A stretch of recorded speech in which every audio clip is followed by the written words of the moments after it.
Ayu Ting Ting dan keluarganya nekat menggelar acara perlombaan tanggal 17 Agustus di kediamannya di Depok, Jawa Barat. Padahal, sebelumnya keluarga Ayu Ting Ting sudah mendapat surat larangan dari Wali Kota Depok agar tak menggelar lomba tanggal 17 Agustus di rumahnya.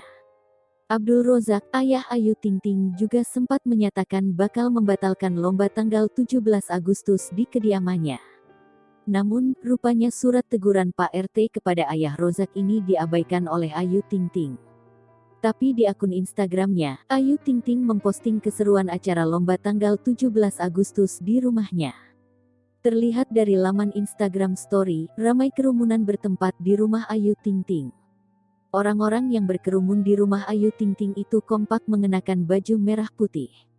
Diakui Ayu Ting Ting, kerumunan itu adalah dalam rangka acara lomba 17 Agustusan.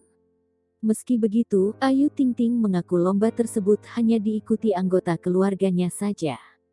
Alhasil, karena lomba 17 Agustusan itu hanya diikuti anggota keluarganya saja, maka hadiahnya pun tidak akan terbuang sia-sia. Meski sempat ditegur Pak RT, ayah Rozak membiarkan putrinya adakan lomba 17 Agustusan. Karena menurutnya, lomba tersebut digelar dengan mematuhi prokes yang ada.